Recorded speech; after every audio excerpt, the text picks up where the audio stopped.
Bonsoir à toutes et à tous, bienvenue sur 01net TV. Nous sommes le jeudi 12 septembre 2019 et c'est parti pour un nouveau numéro de 01 Hebdo, votre débriefing de l'actualité tech de la semaine. Avec au sommaire cette semaine, bien sûr, on ne peut pas y échapper, la keynote Apple. Apple qui a annoncé énormément de nouveautés, nouveaux iPhones bien sûr, nouvel iPad, nouvel Apple Watch. On va faire le point avec nos experts et notamment Nicolas Lelouch qui va tout nous dire. On va parler aussi des recharges de votre téléphone. La batterie de votre téléphone ne dure pas assez. Il existe maintenant des systèmes pour les recharger plus vite. Mais vous allez voir, ça se complexifie un peu. On en parle aussi. Et puis, on va vous faire découvrir un nouveau stabilisateur. Thomas Remiret a testé le DJI Ronin SC. Il va nous dire ce qu'il en pense là aussi dans quelques instants.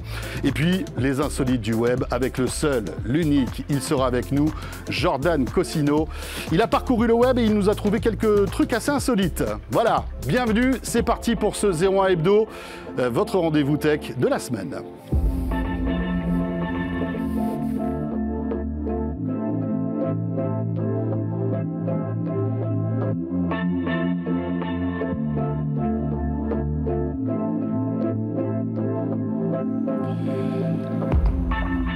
Et bienvenue, bien sûr, si vous nous regardez à la fois sur 01nettv.com mais aussi sur la chaîne YouTube de 01net TV. Vous êtes plus de 480 000 à nous suivre régulièrement. Allez, on va essayer bientôt de franchir cette base des 500 000, cette barre des 500 000. On compte sur vous, n'hésitez pas à vous abonner donc à la chaîne YouTube de 01net TV. On va commencer bien sûr par notre question 01net Orange et vous posez la question aussi, avant de retrouver la question 01net Orange quand même. Je suis tout seul, où est passé Jérôme Colombin? Eh bien Jérôme, pour tout vous dire, est du côté de Londres pour Facebook, qui avait un grand rendez-vous. On en parlera peut-être la semaine prochaine, c'est pour ça qu'il n'est pas avec nous, mais on le retrouvera bien sûr jeudi prochain. Pour commencer donc, notre question 01net Orange, et bien sûr on va parler des iPhones qui ont été annoncés hier par Apple. Que pensez-vous de ces nouveaux iPhones? Est-ce qu'ils vous donnent envie eh bien tout simplement de les acheter, ces nouveaux iPhones? N'hésitez pas à voter notre question 01net Orange, la voici. Pour l'instant, eh bien, écoutez, c'est plutôt non, et avec une large majorité. Donc n'hésitez pas, vous pouvez encore voter tout au long de cette émission. Un mot aussi peut-être aussi sur notre question de la semaine dernière, bien sûr, hein, la question 01net Orange. Vous le savez, c'est toutes les semaines. On vous interroge un petit peu sur tous les sujets. Et la semaine dernière, on parlait de ça. Regardez, la TV 8K arrive-t-elle trop tôt? Eh bien, là encore, vous êtes quand même assez dur avec la 8K. Hein. Vous êtes plus de 70% à estimer que oui, elle arrive trop tôt. On aura l'occasion, évidemment, tout au long de cette année, d'en reparler. Mais pour débuter, donc, l'actu de cette semaine, avec les iPhones, l'iPad et la keynote Apple. Et c'est avec Nicolas Lelouch qui nous rejoint tout de suite.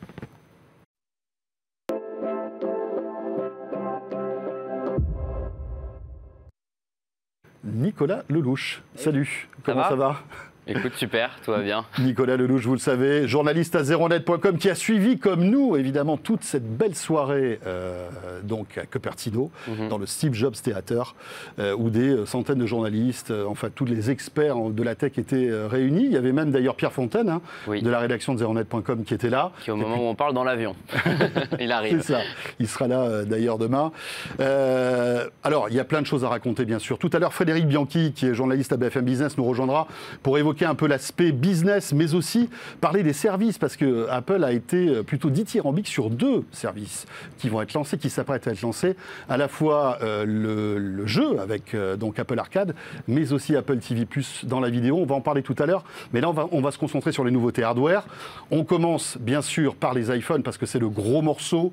Donc 3 iPhones ont été annoncés, iPhone 11 et iPhone Pro. Ça, c'est un nouveau nom. Oui, c'est ça. Alors, ça fait longtemps qu'on en parle, je pense que tu t'en rappelles. Depuis l'iPhone 4 à peu près, on dit, est-ce qu'il n'est pas temps d'avoir un iPhone Pro meilleur, dans le sens où Apple a des MacBook Pro, des Mac Pro, des iPad Pro depuis quelques années. Donc on se dit, ça serait logique d'aller dans ce sens. Et voilà, on ne s'y attendait pas forcément cette année, mais ça y est, c'est fait. Désormais, les iPhones sont séparés en deux gammes. On a d'un côté l'iPhone 11 et de l'autre l'iPhone 11 Pro, qui est décliné en deux tailles, iPhone 11 Pro et iPhone 11 Pro Max. Voilà, qui remplace donc les... L'iPhone 11 remplace l'iPhone 10R, et les iPhone 11 Pro remplacent les iPhone 10S. Alors, il y a une chose qu'il faut remarquer quand même, le prix de l'iPhone 11 baisse par rapport à l'iPhone 10R. Il perd 50 €. Il perd en tout cas 50 $ aux États-Unis. Je crois qu'en France, la baisse, elle est beaucoup moins significative. Il n'est pas à 809 €, je crois. Il était à 859 l'Odyssey C'était à 859 l'année dernière. En tout cas, c'est vrai qu'il y a une baisse de prix, ce qui est logique dans le sens où on savait. Ce qui est une première quand même chez Apple. Ce qui est une première chez Apple, à part si on remonte aux tout premiers iPhones, où en effet il y avait une baisse de prix entre l'iPhone 3G et le premier iPhone par exemple. Mais oui, c'est assez rare chez Apple. Après, ce qui est intéressant, c'est que l'iPhone 11 en fait récupère un peu tout ce qu'il n'avait pas l'année dernière. C'est l'iPhone 10S avait 2 appareils photo. Le 10R en avait un seul. Là maintenant, eh bien, il y a 2 appareils photo sur le 11. Donc là encore, c'est une question d'amélioration. C'est pas une révolution, c'est des changements minimes à chaque fois pour les 2 gammes. En l'occurrence, je pense qu'on va commencer par l'iPhone 11, où du coup on a ce 2e appareil photo qui a un ultra grand angle.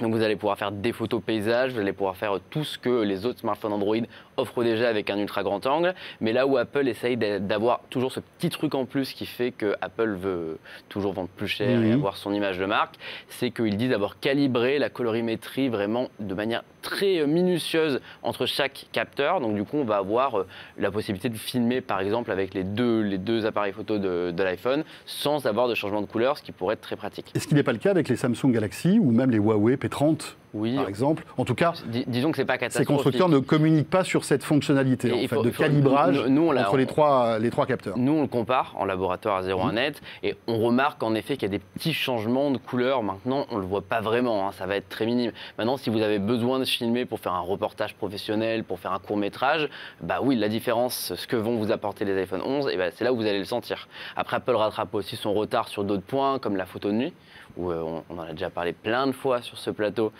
ils n'étaient pas bons. Si on compare un Huawei P30 Pro ou un Google Pixel 3, la photo de l'iPhone était souvent noire. On ne voyait pas grand-chose la nuit. Et là, maintenant, c'est comme sur Android, chez certains constructeurs Android. Comme le Pixel 3 et comme le Pixel Huawei 3, P30 le Galaxy S10 depuis peu avec une mise à jour. Quand l'iPhone va détecter que vous êtes dans le noir, il va lancer un système de longue exposition. Donc du coup, 4 ou 5 secondes, ce qui va permettre d'avoir une meilleure lumière. C'est automatique, on a hâte de voir ce que ça donne, mais en tout cas c'est prometteur et ça laisse entendre que l'iPhone 11 est de retour dans le game. Après la question, quand on l'aura, retour dans le game, bien joué.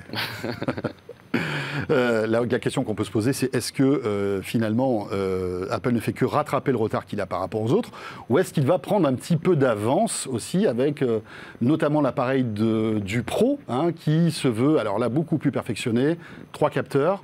C'est ça ? Oui, c'est ça. En fait, on a le même que sur l'iPhone 11, mais on va rajouter en plus le téléobjectif qui offre un équivalent zoom x2 si on part du grand angle ou zoom x4 si on part de l'ultra grand angle. Et donc, ça fait que c'est un appareil photo très polyvalent et Apple le vend un petit peu comme l'outil professionnel. Ils ont fait venir des développeurs pro sur scène qui expliquent que grâce à l'iPhone, on peut filmer avec les 3 appareils photo en même temps et donc faire du montage a posteriori. Et l'idée étant vraiment de positionner cet appareil comme si vous avez un iPhone 11 Pro, il n'y a aucune fonction que vous allez aller voir ailleurs et dire « Ah, j'aimerais bien l'avoir sur mon iPhone, il peut tout faire ». C'est le but de ce produit. Donc, est-ce que c'est vrai ? Encore une fois, nos tests le vérifieront, mais en effet, c'est prometteur du point de vue de la photo. Notons d'ailleurs, il y a une petite fonction qui a été évoquée en fin de keynote, qui n'est pas encore disponible au lancement, mais qui arrivera après, qui permet en fait, comme chez Google, de prendre 7 ou 8 photos simultanément. Et en fait, grâce au NPU, donc à la puce dédiée à l'intelligence artificielle du processeur A13 de l'iPhone 11 Pro, de créer une meilleure photo pixel par pixel. Donc qu'est-ce que ça va donner ? Encore une fois, on demande à voir, mais la démonstration technique, elle est assez intéressante et ça laisse entendre que Apple essaye d'avoir un petit peu d'avance sur les autres constructeurs et de ne pas se contenter de rattraper son retard ici. Est-ce que tu es étonné de notre sondage, de notre question 01net Orange, qui montre quand même que la plupart des gens ont l'air de rester indifférents par rapport à ces nouveaux iPhones ? Je pense, et on le voit de toute manière depuis quelques années, notamment sur les recherches Google, quand on tape iPhone, qu'au fur et à mesure des années, il y a une baisse de l'attente. Pourquoi ? Il y a plusieurs raisons. Déjà parce que les changements sont minimes. Aujourd'hui, si on met un iPhone 10S et un iPhone 11 Pro côte à côte, en les regardant depuis la face avant, on ne peut pas voir la différence, c'est impossible. C'est au dos qu'on va la remarquer puisqu'il y a un changement de matériaux et il y a surtout un changement d'appareil photo.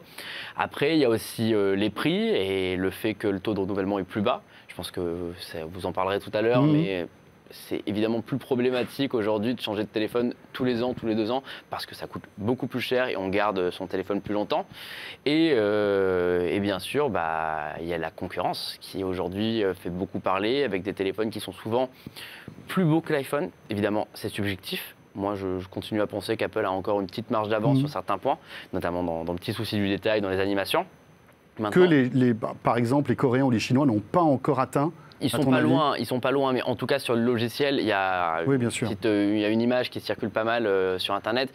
On voit le nouveau mode Quick Take de l'iPhone qui permet de rester appuyé sur le logo appareil photo pour se transformer en mode vidéo et de glisser à droite pour complètement basculer de mode. Et l'animation, ils ont dû passer des heures dessus. Et c'est ce genre de petit détail qui fait toujours qu'Apple a toujours un petit truc en plus. Maintenant, il faut reconnaître que quand on voit à quoi ressemble un Galaxy Note 10 Plus ou un Huawei P30 Pro aujourd'hui, ce qu'ils sont capables de faire, l'iPhone 11 qui ressemble à l'iPhone 10 fait moins rêver. C'est évident et donc c'est peut-être pour ça, c'est comme ça que j'explique aujourd'hui que l'iPhone 11 n'intéresse pas forcément dans cette question Orange. Alors, il arrive dans les rédactions dans quelques jours. Il nous tarde bien évidemment de le prendre en main, de le tester. Et vous aurez les tests complets de ces 3 téléphones très bientôt sur zeronet.com avec Pierre Fontaine qui évidemment se chargera de tout ça. Avec aussi Adrien Branco qui s'intéressera à la partie photo de ces iPhones. Tout à fait, qui est notre expert photo. Donc il va pouvoir regarder ça. Qui est plutôt enthousiaste d'ailleurs. Qui trouve que les démonstrations d'Apple sont bonnes et que Apple va dans le bon sens, que c'est pas juste rattraper la concurrence, mais qui encore une fois demande à tester parce que sans test réel, on ne peut pas savoir. Ils ont beau dire on a le processeur le plus puissant du marché, on a le meilleur écran du marché, on a le VR le plus solide du marché. Sans test, c'est impossible à vérifier. Tous les constructeurs disent pareil. Donc ça, on va le voir. Mais en tout cas, on est assez enthousiaste. Alors, évidemment, l'iPhone a un petit peu vampirisé toutes les autres annonces hardware. Malgré tout, il y a eu d'autres choses, comme par exemple un nouvel iPad, avec cette volonté, encore une fois, pour Apple, de proposer des produits à des prix assez abordables. L'iPad qui a été présenté est sans doute l'un des iPads les moins chers du marché. C'est exactement le même prix que l'iPad de l'année dernière. Maintenant, ça s'améliore. Donc, on est toujours en dessous des 400 €. Donc, par rapport au prix de lancement des premiers iPads, c'est quand même vraiment pas mal pour ce que ça donne aujourd'hui. La petite nouveauté, c'est qu'on va avoir un petit connecteur magnétique en bas, comme sur les iPad Pro et sur les iPad Air, qui permet en fait d'ajouter un clavier. Donc, du coup, sans être obligé de le connecter au Bluetooth, c'est toujours une tannée. C'est un vrai clavier. C'est le fameux Smart Keyboard d'Apple qui a fait ses preuves, il est assez efficace. Qui était apparu sur les premiers iPad Pro il y a quelques années. C'est ça, c'était l'iPad Pro de 9,7 pouces qu'il avait en premier, et après ça a arrivé sur toute la gamme, sur l'iPad Air. Donc là maintenant on a ce clavier en plus, et surtout en fait ils conservent un design à peu près identique, un format, mais ils agrandissent la taille de l'écran. Donc on passe de 9,7 pouces à 10,2 pouces. Justement, Pierre Fontaine, qui est à Cupertino, s'est remarqué quelque chose de très intéressant dans sa prise en main de l'iPad. C'est qu'en fait, Apple a entamé en quelque sorte la fin de sa révolution, puisque depuis le premier iPad annoncé en 2010, il y avait toujours eu un iPad de 9,7 pouces dans la gamme, et maintenant c'est fini. On a 10,2, 10,5, 11 et 2,9. Donc du coup, c'est fini. L'iPad, dans son format original, n'existe plus, et donc Apple a terminé cette première partie de son existence. Est-ce qu'il est compatible avec les stylets ? Il est compatible avec l'Apple Pencil. C'était déjà le cas de son prédécesseur, donc c'est pas forcément une surprise, mais on garde ça. Donc c'est vrai qu'à ce prix-là, que ce soit un appareil que vous allez offrir à vos grands-parents, à vos parents, que vous allez utiliser pour prendre des notes, pour utiliser par exemple en tant qu'étudiant, c'est un appareil qui fait beaucoup de choses, qui est malheureusement, c'est pas le plus puissant puisqu'il a le processeur A10X, qui était un processeur quand même qui a 3 ans maintenant. Donc ils n'ont pas non plus mis la dernière puce, mais pour les 99% des usages, ça va être parfait. C'est très bon. Alors ça, c'est l'iPad. Dernière innovation présentée, c'est la mise à jour de l'Apple Watch. Là, c'est une mise à jour, on va dire, un petit peu à la marge. C'est-à-dire qu'il n'y a pas grand-chose qui change. Oui, c'est depuis la toute première Apple Watch, qui s'était annoncée en fin 2014, la plus petite révision, tout simplement. Après, il faut reconnaître aussi un truc, c'est que l'Apple Watch, elle n'a pas grand-chose à ajouter. Alors, on peut toujours souhaiter une semaine d'autonomie, mais dans les faits, c'est pas possible. Et un mode sommeil, mais a priori, ça serait pas avant l'année prochaine. Mais dans le reste, quand la première Apple Watch est sortie, on disait, elle n'a pas de GPS, elle n'est pas étanche, elle n'a pas toutes les activités sportives, elle n'est pas 4G. Enfin, il y a plein de choses. Aujourd'hui, elle a tout ça. Et le seul truc qui manquait de cette première génération, c'est son écran, il s'éteint et il ne peut pas être allumé tout le temps. Et voilà, la série 5 aurait ça. C'est la seule nouveauté de la série 5 à vrai dire. D'ailleurs, il y a pas mal de gens qui qui rigolent de ça, c'est-à-dire qu'enfin, la nouvelle Apple Watch affiche l'heure tout le temps. C'est ça, c'était pas le cas. C'est que maintenant, jusqu'à maintenant, il fallait lever son poignet ou taper l'écran. On vous rappelle sur l'Apple Watch. Là maintenant, à partir de cette série 5, eh ben, l'écran sera allumé en permanence. Maintenant, ce qui est intéressant, c'est la manière dont Apple le fait. Ils auraient pu, comme d'autres constructeurs, avoir un écran OLED allumé en permanence en réduisant la luminosité. En fait, ils ont une nouvelle dalle qui est capable de basculer d'un taux de rafraîchissement normal à 60 images par seconde à 1 image par seconde. Donc du coup, en cet état, ça ne consomme pas de batterie. Donc c'est là où c'est assez intéressant. Maintenant, est-ce que ça va avoir un impact sur l'autonomie? Certainement. Ça sera minime, mais il y aura sûrement un tout petit impact quoi qu'il arrive. À moins qu'il y ait une optimisation en fait software de. Oui, ils annoncent un nouveau processeur, mais il n'y a aucune différence dans ce qui est annoncé. Donc est-ce qu'ils ont juste changé le nom du processeur de l'année dernière ou est-ce qu'ils ont vraiment un processeur qui consomme moins? Bah, on verra. Et après, oui, l'autre petite nouveauté que j'ai oubliée, c'est une boussole. On va dire, ouais, mais qui veut une boussole à son poignet? Mais non, ça a du sens, parce que si vous utilisez une application comme Apple Maps, Google Maps ou autre, eh ben, ça va potentiellement vous permettre, sans téléphone, de vous balader dans la rue et en vous déplaçant, de savoir dans quel sens vous devez aller. Donc, après tout, pourquoi pas? Jordan, qui est maître scout, il sera bien content. Mais Jordan, oui, quand il fait les excursions le dimanche, je pense que ça va être très pratique pour lui. Avec sa petite casquette, ça sera cool. Nico, merci. Tu pars pas très loin, parce qu'on se retrouvera tout à l'heure pour ton rendez-vous à toi, dans le 01 Hebdo. Petite rubrique smartphone. Et on va parler de la recharge des smartphones. Vous savez qu'il y a une vraie bataille sur la vitesse de recharge des smartphones. Et c'est assez intéressant parce que, voilà, il y a des concurrences. Et puis, on évoquera même la recharge par sans fil aujourd'hui. Est-ce que c'est intéressant? Est-ce que ça s'accélère aussi? Ça sera dans quelques minutes. Je vous rappelle aussi que vous pouvez à tout moment réagir sur la page YouTube de 01 Hebdo. Et rappelons, pour tous ceux qui ne sauraient pas, que ce 01 Hebdo est enregistré et diffusé donc en léger différé. Il est enregistré en milieu d'après-midi, en ce jeudi.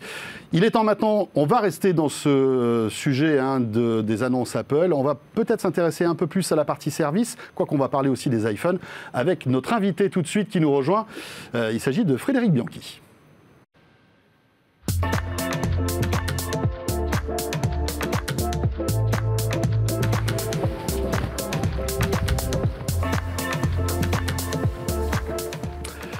Frédéric Bianchi, que vous connaissez si vous êtes un fidèle des médias du groupe de BFM, BFM Business, il est partout. Exactement. Et il est sur 01net TV. On est ravis de t'accueillir. Frédéric Bianchi, donc journaliste à BFM Business, et vous pouvez aussi retrouver sur bfmbusiness.com. Avant de parler avec toi de la partie un peu business et service des annonces Apple qu'il y a eu évidemment il y a 48 heures, regardez ce petit sujet de Laure Foulquier qui revient un petit peu sur l'histoire en fait des iPhones, de la naissance de l'iPhone de 2007 à nos jours. Regardez. En 2007, un drôle de produit fait son entrée dans le marché de la téléphonie mobile. Il s'agit d'un téléphone portable doté des fonctions d'un baladeur musical, un iPod donc. Son lancement commercial est prévu en juin. L'iPhone. Bien connu pour ses Mac et ses iPods, Apple fait sensation avec son premier smartphone, nommé l'iPhone 2G ou encore iPhone Edge. Deux modèles, le 4Go à 499$ et le 8Go à 599$. C'est la révolution, l'écran est entièrement tactile.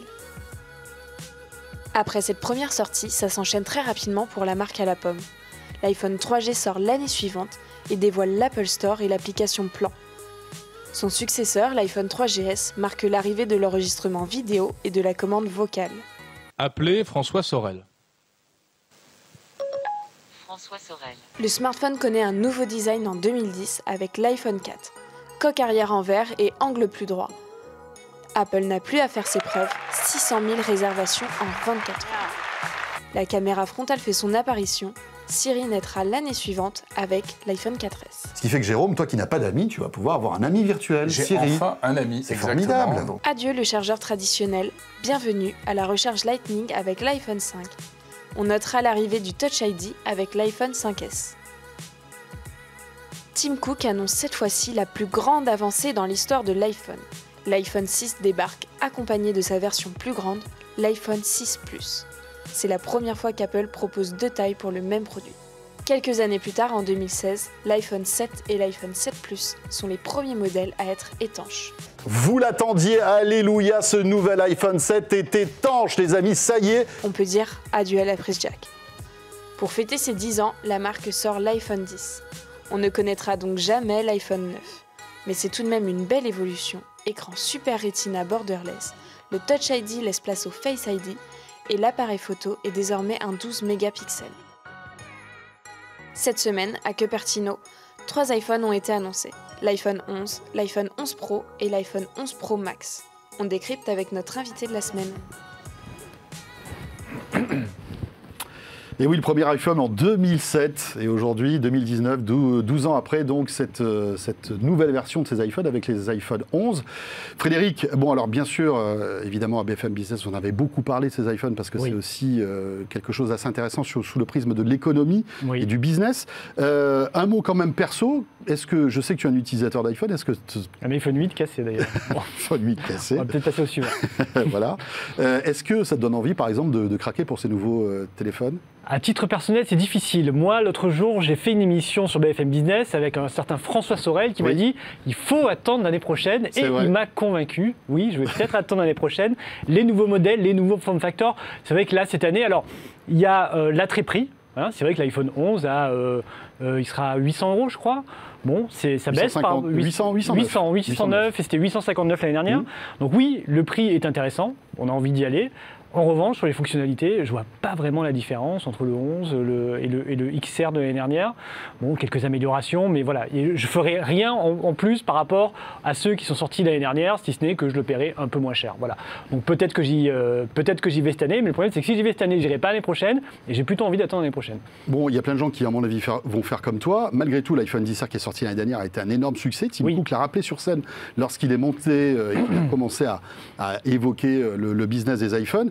Est-ce que les iPhones se vendent toujours autant qu'avant, Frédéric Bianchi ? Alors, ça fait des années qu'on entend dire l'iPhone, c'est plus ce que c'était, ça se vend pas, ça baisse, les innovations ne séduisent plus les gens. Alors, c'est faux. C'est faux. Je suis allé regarder les chiffres en détail. Enfin, c'était faux jusqu'à 2019. Mais jusqu'en l'année record de l'iPhone, c'est 2018. En 2018, Apple a vendu 217 millions d'iPhone, toutes catégories confondues. En une année. En une année. 217 millions et a fait un chiffre d'affaires de quasi 167 milliards de dollars, année record. Donc 2018, on aurait tendance à l'oublier, hein, c'est l'année record de l'iPhone malgré tout. Hein. C'est-à-dire que l'iPhone 10 a eu beaucoup de succès, l'iPhone 8 aussi. Voilà, donc ça a été une excellente année l'année 2018. On n'a pas les modèles. Et on n'a pas le détail. On a simplement les volumes et le chiffre d'affaires sur 2018. 2019, changement. D'abord, Apple a dit en début d'année, on ne communique plus sur les chiffres de vente, donc sur les volumes de vente. On ne sait pas combien Apple vend d'iPhone à l'unité. On sait simplement le chiffre d'affaires. En fonction de ce chiffre d'affaires, il y a des cabinets qui en déduisent combien Apple a vendu, et c'est 2019, la vraie année du décrochage.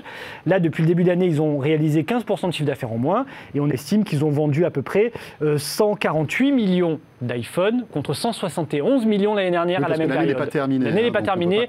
On verra à la fin de l'année si les 11 vont permettre de relancer les ventes.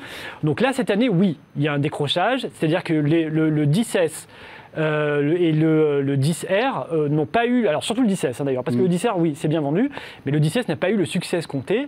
Les gens sont plutôt allés sur l'entrée de gamme, preuve que voilà, quand il n'y a pas d'innovation, eh bien on va chercher un prix. Et les gens ont préféré aller sur le 10R, mais on a quand même moins acheté. Au global, Apple, c'est pour la première année, enfin il y avait eu 2016 aussi, il me semble, mais voilà, c'est la deuxième année où Apple va vendre moins d'iPhone que l'année précédente.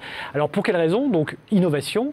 Et aussi, alors innovation, et par voie de conséquence, les gens gardent leur téléphone de plus en plus longtemps. Ça aussi, c'est un problème. Alors ça concerne tout le marché, mais particulièrement Apple, parce qu'Apple est un peu plus cher. J'ai regardé aujourd'hui, des gens gardent en moyenne aux États-Unis, ça doit être à peu près les mêmes chiffres en Europe, 33 mois. 33 mois, c'est-à-dire que c'est 7 mois de plus qu'en 2018 où il a gardé que 25 mois. Et 7 mois de plus, ça fait des dizaines de millions d'unités vendues en moins. Donc voilà, pour relancer les ventes, il faut ou un prix ou une innovation. Cette année, on n'a pas trouvé l'innovation, on aura un prix. Donc le public fait un peu comme toi, on attend toujours. Et puis, 33 mois, ça commence à faire, hein, il y a la quasiment concurrence aussi. Il y a la concurrence qui devient de plus en plus, on va dire, agressive avec Samsung, avec Huawei, qui sort des téléphones de plus en plus innovants. On ne sait pas trop quel sera leur avenir en Europe avec Android. En tout cas, Huawei, en volume, en nombre de téléphones vendus, Huawei est passé devant Apple l'année dernière. Alors pas en valeur, c'est-à-dire en chiffre d'affaires réalisé, Apple est toujours coude à coude avec Samsung. Mais c'est vrai qu'en volume, Apple a tendance à reculer d'année en année. Alors, on a dit un mot sur les iPhones, mais durant cette keynote, il y a eu deux choses intéressantes. D'ailleurs, Tim Cook a commencé par ça, par les services. Ça sera peut-être d'ailleurs, on va dire, la sortie de secours d'Apple, qui voit le chiffre d'affaires donc on va dire, s'effondrer sur les iPhones. Les services, eux, se portent bien. Baisser sur les iPhones. On ne peut pas encore parler vraiment d'effondrement, mais ça baisse. Et en tout cas, la part des iPhones dans le chiffre d'affaires recule fortement. Oui, on est plus qu'à 50% aujourd'hui, alors qu'on était à 66% des ventes réalisées, c'était que de l'iPhone. Donc le nouveau levier de business, c'est donc les services. Et donc 2 services ont été... alors, on savait qu'ils allaient sortir, puisqu'ils avaient été annoncés à la WWDC. Mais là, ça y est, on connaît les prix, les dates. Il y en a 2, il y a Apple Arcade, le jeu vidéo, et puis la vidéo tout court, donc le service de VOD d'Apple. Alors Apple a commencé par ça parce que c'est fondamental, c'est stratégique aujourd'hui. Tim Cook le dit, le répète, ils veulent devenir une boîte de services, enfin pas que de services, mais principalement. C'est là que les marges sont les meilleures, c'est là que le potentiel de croissance est le plus fort. Les gens, ils ont déjà le hardware, ils ont déjà l'iPhone dans la poche. Si on peut en plus leur mettre des services dedans qui vont payer en plus, c'est tout bénéfice. Donc les 2 services, c'est le jeu vidéo et la vidéo. Alors il y a plein d'autres services, hein. Apple va lancer une carte de crédit, voilà. Ils sont sur plein de services, mais là les 2 qui ont été présentés, c'est le jeu vidéo et Apple TV+, qui est donc son Netflix à lui. Alors un prix, parce qu'on savait à peu près ce que ça allait être. Donc Apple Arcade, c'est un abonnement de 5 € par mois pour avoir accès à du jeu sur smartphone. Hein. On parle d'un millier de jeux, alors il faudra en acheter certains. Mais voilà, on s'abonne et on joue à des jeux en illimité sur son iPhone.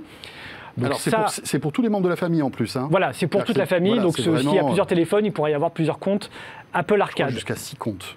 Donc oui, c'est bien. Alors même si aujourd'hui le modèle du jeu vidéo sur mobile c'est le freemium, c'est-à-dire le jeu est gratuit, on achète à l'intérieur. Donc là il va falloir pousser les gens qui téléchargent le jeu gratuit à payer. Bon peut-être parce que la qualité des jeux, elle a l'air quand même assez impressionnante. Ils parlent de qualité console de jeu, ils exagèrent certainement un peu, mais en tout cas oui, ce qu'on a vu, la démonstration était assez convaincante. Il y a l'Apple TV aussi. C'est-à-dire que là l'Apple TV peut être une vraie console de jeu, puisque le service de jeu d'Apple sera disponible sur l'Apple TV. Sera disponible sur l'Apple TV et là on pourra jouer sur l'écran. Donc oui. C'est vraiment on pourra même connecter des manettes de consoles de jeu. De consoles de jeu sur l'Apple TV. Donc là, oui, c'est une concurrence par rapport au Sony, au Microsoft, au Nintendo.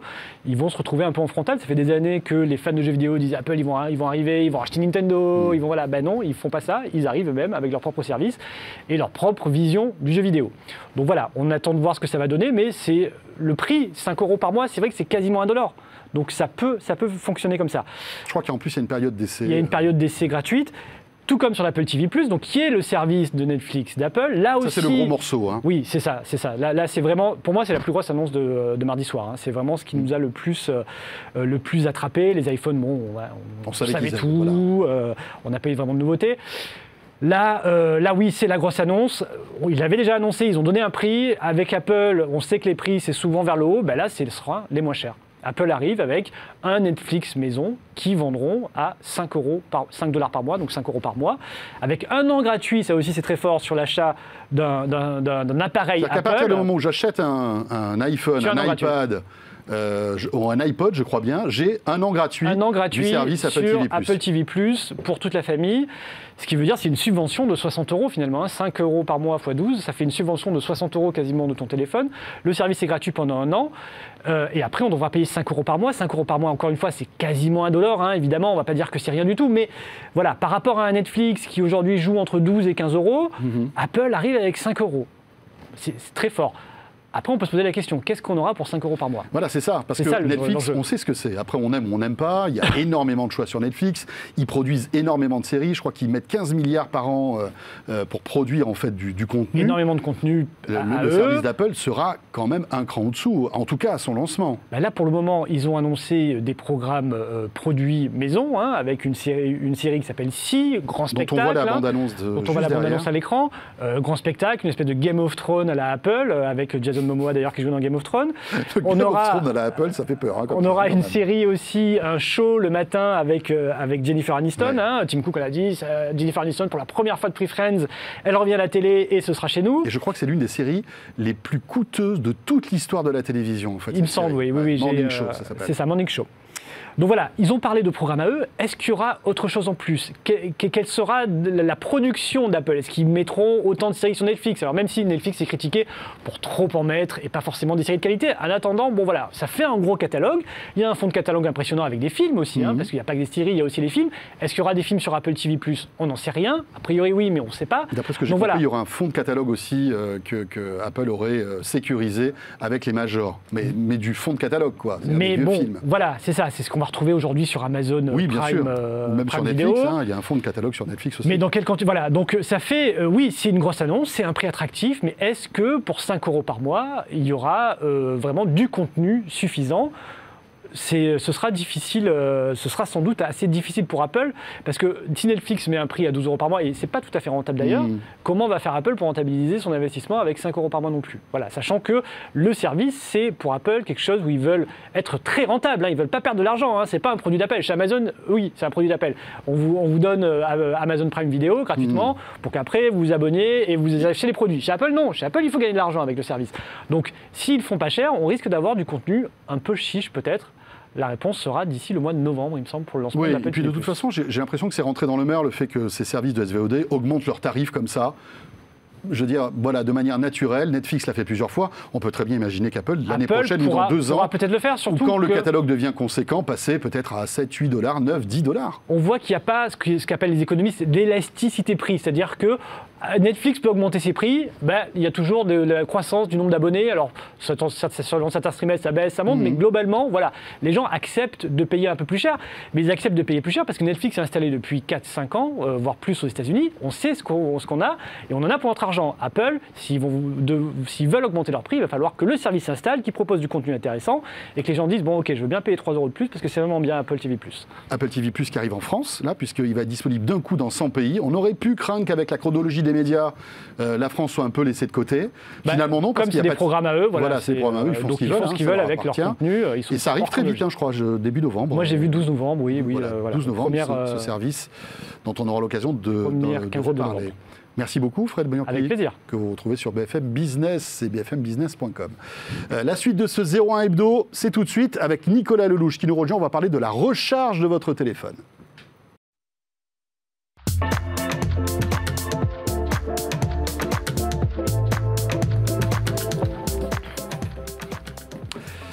Et avant d'accueillir encore une fois Nicolas Lelouch et puis Thomas Remiré juste après, eh bien un mot sur notre question 01net Orange de ce jeudi soir. On vous questionne justement sur ces nouveaux iPhones. Est-ce qu'ils vous séduisent, ces nouveaux iPhones, l'iPhone 11 et puis donc le Pro? Eh bien, pour l'instant, c'est non, et c'est non à 57%. Vous êtes 28% à dire que oui, ils vous séduisent. Donc voilà, il y a une grosse majorité de non. Après, ça peut évoluer. Pour l'instant, là, on ne fait que fantasmer sur des annonces. Peut-être que ces téléphones sont vraiment révolutionnaires. Et ça, on le saura très, très vite. N'hésitez pas à voter. La question 01net Orange, c'est chaque jeudi soir dans 01 Hebdo. Et vous pouvez la retrouver sur Twitter. Nicolas, le retour.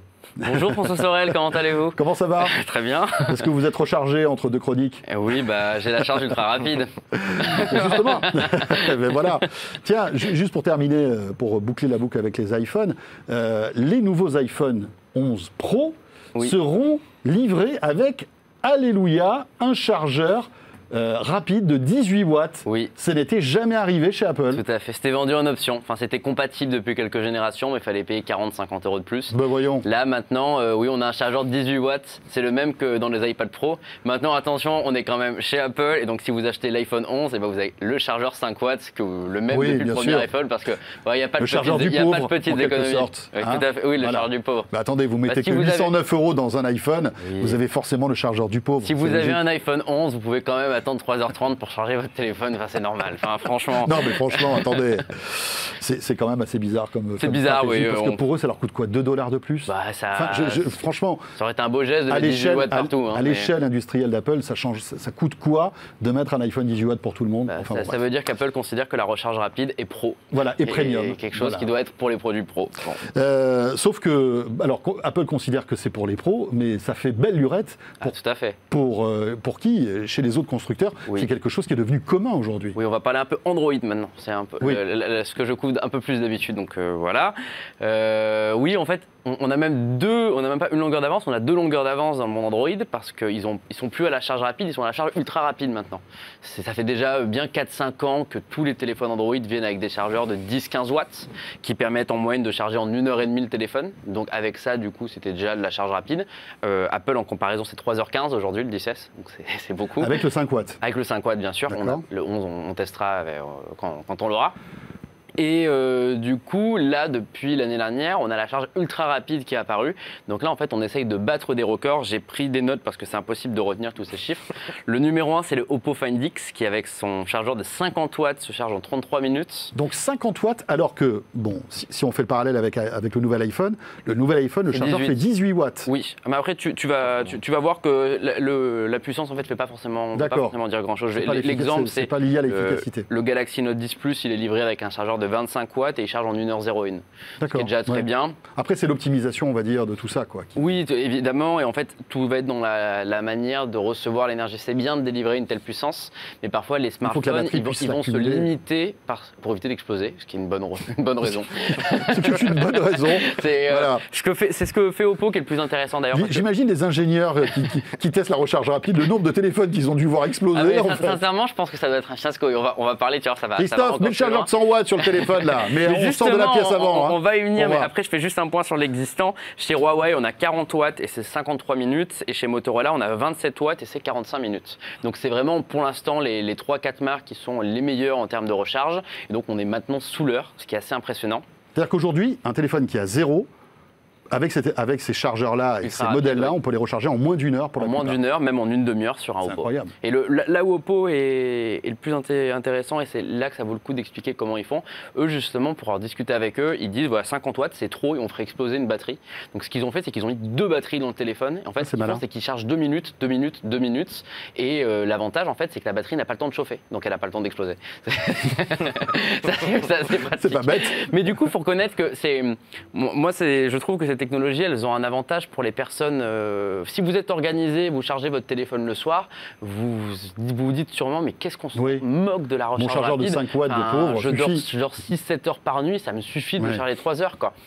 Alors que si vous êtes quelqu'un d'extrêmement mal organisé qui s'endort avec le téléphone à côté de lui dans le lit et que vous vous réveillez et qu'il est vide et que vous avez 10 minutes pour vous préparer et partir au travail ou en cours ou quoi que ce soit, et bien c'est quand même pas mal de le brancher 10 minutes et de repasser à 70% l'autonomie. C'est ça. Et c'est là en fait où la recharge ultra rapide a quelque chose d'intéressant. En fait, c'est qui peut le plus, peut le moins. C'est-à-dire que finalement, ça devrait être, et ça va devenir un standard, la recharge ultra rapide. Je pense, et dans le sens où même si vous êtes quelqu'un d'organisé, vous savez pas si un jour vous n'allez pas tomber en rate de batterie en vacances ou quoi, vous allez tomber sur une prise, vous avez 5 minutes devant vous avant d'aller à un dîner ou aller quelque part, et bien ces 5 minutes peuvent vous sauver la soirée. Et c'est là où la recharge ultra rapide, pour moi, c'est une des technologies les plus importantes pour un smartphone.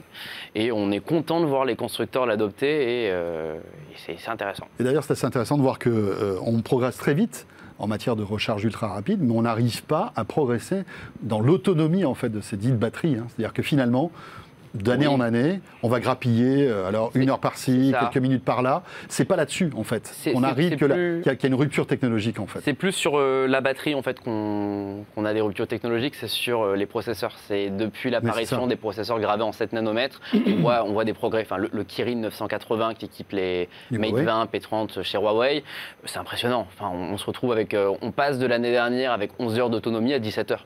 C'est-à-dire que sur un seul processeur, avec une batterie de capacité identique. Donc ce que fait Apple très bien d'ailleurs. Ce que fait Apple très bien, et d'ailleurs je pense que la grande partie de ce qu'ils ont annoncé, les 4-5 heures de batterie en plus sur les iPhone 11, ça va être de l'optimisation du processeur. Nico, un mot sur la charge à induction. Oui. Ça aussi, alors, oui. Je veux juste faire un petit point encore sur la charge filaire, 2 secondes. Il y a 2 annonces qui sont très intéressantes. Xiaomi ils annoncent un chargeur de 100 watts qui charge intégralement un téléphone en 17 minutes. C'est ça. Pour quand, je ne sais pas, mais en tout cas, il y a une vidéo et ça va vite. Et Vivo, ils annoncent... C'est aussi une table à induction pour cuire. C'est ça, oui. Et ce qui est assez incroyable, en fait, c'est ce que j'adore avec les constructeurs chinois, c'est pour ça que j'adore ce métier. C'est que Xiaomi annonce le chargeur 100 watts et le lendemain, il y a un post sur Weibo de Vivo qui annonce un chargeur 120 watts qui charge en 13 minutes. Donc du coup, on a 4 minutes d'écart. Voilà. On se croirait un peu dans dans ça des enchères. 100 watts, 120, qui dit mieux. Bon, attention, il ne faut pas cramer quand même, les gars. On voit un chargeur de 50 watts, on dit mais c'est beaucoup quand même. Et eux, ils se ramènent avec 100 watts. Donc je pense que ça ne sera pas pour tout de suite, plutôt pour 2020. Mais je voulais juste souligner les progrès qu'on va avoir dans les mois qui viennent. Alors, en revanche, si on parle d'optimisation d'énergie et qu'on évoque l'induction, là, c'est un peu moins bon quand même. Exactement. Alors, l'induction, c'est plus compliqué. C'est d'ailleurs pour ça que des constructeurs comme OnePlus, on en parle souvent, refusent de la mettre. C'est que c'est lent. Et aujourd'hui, c'est compliqué parce que, en fait, l'induction, automatiquement, on a des pertes d'énergie. Donc, si votre chargeur délivre 15 watts, par exemple, et ben, le téléphone va recevoir que 11. Donc du coup, il y a de l'énergie qui se distille dans l'air, c'est de l'énergie perdue en rien, le téléphone risque de surchauffer, la batterie est plus rapidement endommagée que sur du filaire, donc les constructeurs sont très réticents sur la charge. Pour l'environnement, c'est pas terrible. Enfin, complètement, c'est pas terrible, on consomme de l'énergie un peu pour rien. De l'énergie pour rien. Je vais te donner quelques valeurs de référence, c'est toujours en watts. Chez Apple, on a 7,5 watts, donc c'est 3h15 de recharge. Chez Samsung, on était à 15 watts jusqu'à maintenant, et c'était 2h30 de recharge. Et chez Xiaomi, c'était les premiers à proposer 20 watts en début d'année, et ils sont à 1h47 en recharge sans fil. Depuis, il y a eu du mouvement. Le Galaxy Note 10 Plus est le premier téléphone hors Xiaomi compatible 20 watts. On n'a pas encore fait les mesures, mais on devrait s'attendre à peu près à moins de 2 heures pour le recharger intégralement sans fil. Et la grosse actu, c'est ce qui m'a donné envie de faire cette chronique cette semaine, c'est Xiaomi qui a annoncé dans une conférence en Chine dédiée à la charge cette semaine, un chargeur sans fil de 30 watts. Et avec ça, en fait, on a une recharge intégrale d'une batterie de 4000 mAh en 1h09. Ce qui est pas mal. Du coup, c'est mieux que de la recharge rapide filaire.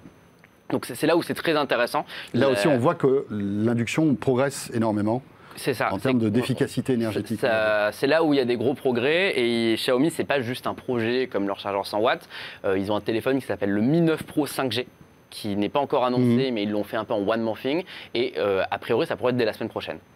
Merci Nico. Merci beaucoup. Ouais. Il y a un petit dossier qui nous attend sur zeronet.com sur ce sujet ou pas? On va attendre en fait d'avoir l'éventuel Mi 9 Pro 5G et après on fera certainement un top 5 ou top 10 des téléphones qui chargent le plus vite, etc. Parfait, merci beaucoup. Et après Nicolas, c'est Thomas Remiré qu'on accueille maintenant qui teste aussi pas mal de choses et notamment là un super stabilisateur. Je reste.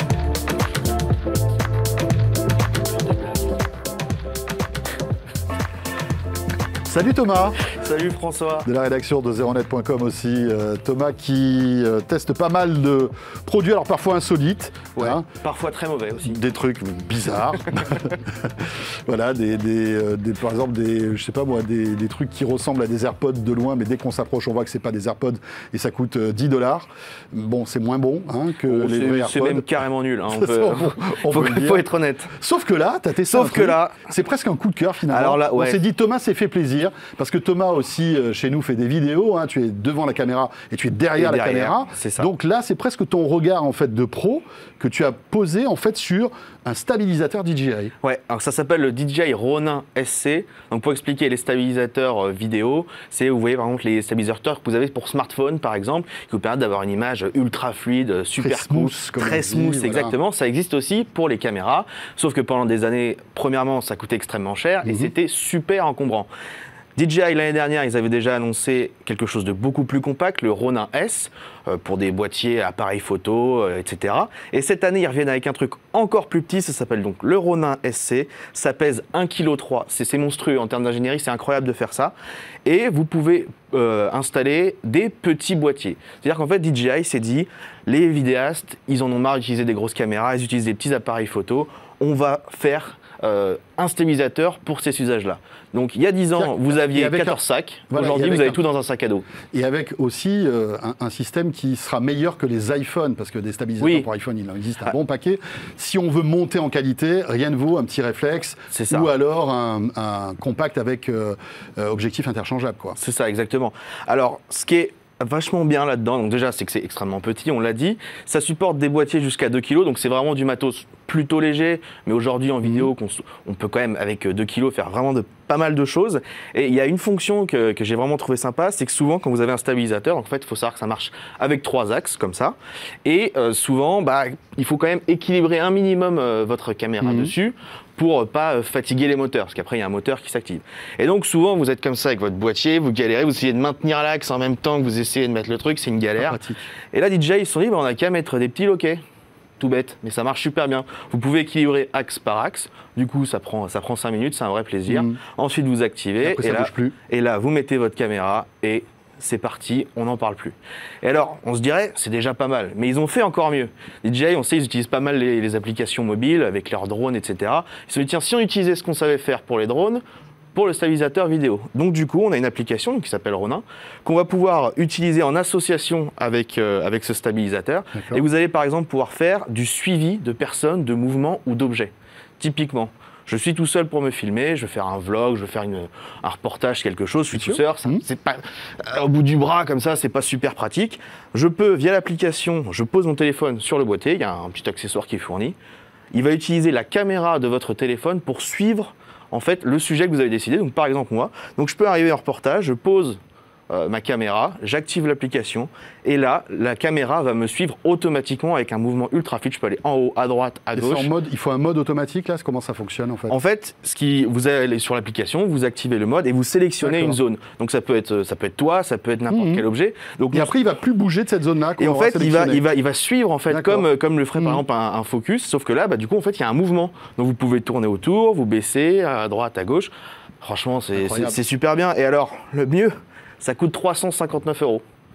Donc, c'est-à-dire qu'il y a... Le stabilisateur qui fait plein de trucs, coûte 359 €. Oui, parce que j'ai parlé d'une fonction, mais on peut faire du time-lapse, on peut faire même des accélérés, des ralentis, on peut faire tout un tas de choses. Franchement, pas beaucoup de défauts. Il y en a quand même un, pour ceux qui font vraiment beaucoup de vidéos et qui l'utilisent vraiment toute la journée, c'est que la batterie, elle n'est pas amovible. La batterie, en fait, elle est située dans la poignée. Et le problème, quand vous faites, par exemple, des salons, le CES, l'IFA, etc., c'est qu'on ne peut pas changer de batterie en cours de route. On ne peut pas changer de batterie en cours de route. Alors, il y a un port USB-C, donc on peut mettre une batterie externe. Oui, c'est pas super pratique. Voilà, c'est ça. Donc, globalement, très, très satisfait. Le DJI Ronin SC. Exactement. Merci beaucoup, Thomas. Foncez, achetez, c'est bien. À retrouver sur zeronet.com. Le test est disponible sur zeronet.com. Et bien voilà. On va terminer ce 01 Hebdo par Jordan Cossino et sa sélection insolite du web.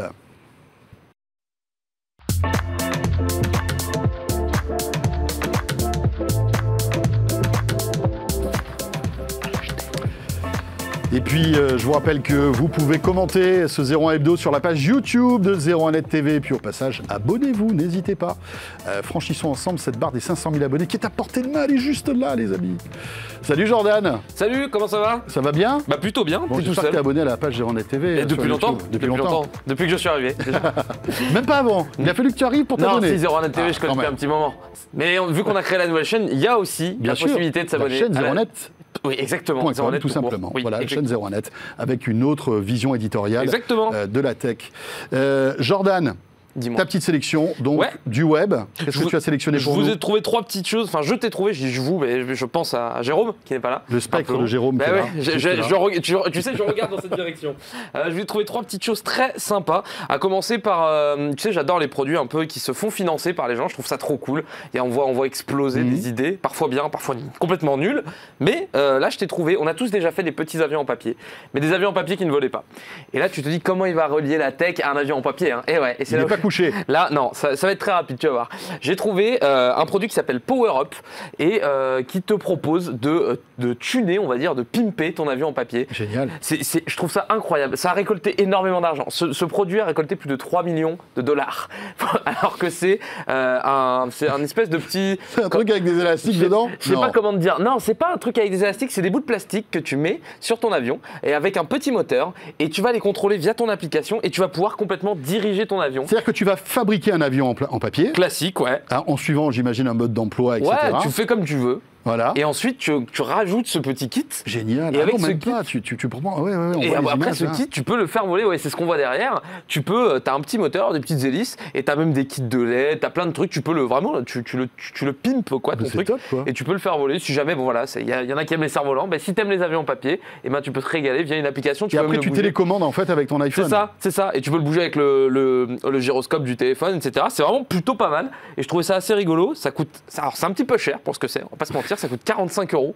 C'est quand même une belle somme. C'est le plus cher avion en papier jamais construit. Exactement. Mais le truc. mais bon, c'est la classe quand même. Le truc peut voler 25 minutes et à 32 km/h quand même. Ça m'a surpris. Donc, tu vois, il peut tracer quand même. Et c'est déjà dispo?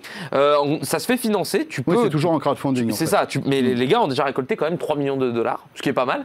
Et il a même été au CES ce truc. Enfin, t'as dû peut-être le croiser. Il va falloir qu'on en commande un pour le tester. Moi, ça peut me faire rire. Mais il faudrait que j'essaie de demander les produits dont je parle. Ça peut être rigolo de les retester quelques mois après. Deuxième produit. Deuxième produit, alors là, écoute, je vais te dire la vérité, je n'avais jamais vu ça. Et il y a peut-être une raison, tu vas très vite me dire. Ça s'appelle, j'ai honte de présenter ce truc, ça s'appelle Wear Buds. Je ne sais pas si on peut avoir des images tout de suite, histoire que je n'ai pas à commenter ce que c'est. Voilà, c'est une montre.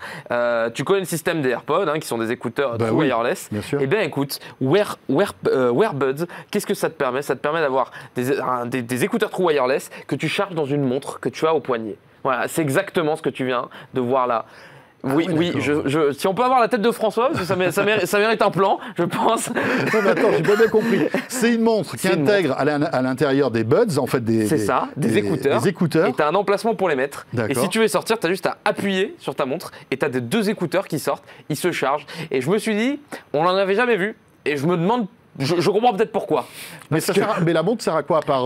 Accueillir, en fait, c'est... Il y a quand même un petit intérêt à la montre. La montre, c'est en vrai, plus sérieusement, il se positionne sur le côté, c'est pour les sportifs, tu fais du sport, tu fais du fitness. T'as pas ton smartphone. Voilà, ça t'évite d'avoir les écouteurs à mettre dans la poche, tu les mets dans ta montre, ils se chargent, tu vas courir, hop, t'appuies sur la montre, tu les récupères.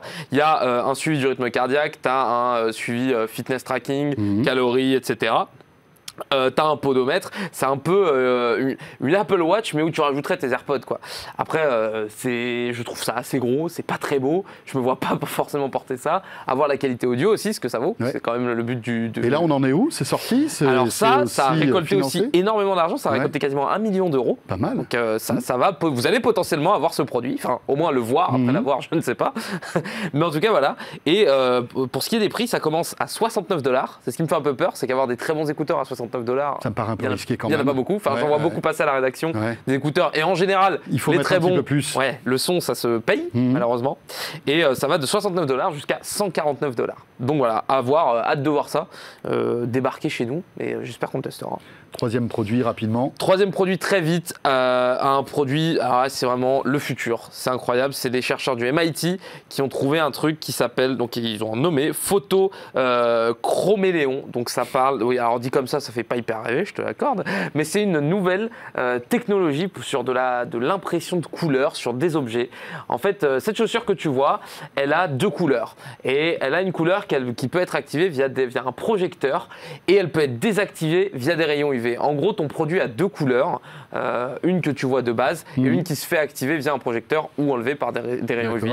Très rapidement, voilà, il n'y a pas 1 milliard de choses à dire, je trouve ça juste incroyable et c'est peut-être un truc qui ça pourra servir à pas mal de choses, pour l'armée notamment, pour des camouflages, pour la mode, pour des voitures. Pour la mode, ça peut être cool. Je sais pas, t'as une chemise, elle est bleue, et ben si tu mets un coup de projecteur dessus, et bien elle se transforme. C'est un peu comme la lumière bleue dans les boîtes où on est tous bleus avec du blanc. C'est ça, où tu deviens fluo. Sauf que là, c'est plus évolué. Là, ça prend entre 15 et 40 minutes pour effectuer la transformation, mais tu sais pas, peut-être que dans quelques années, on verra ça partout.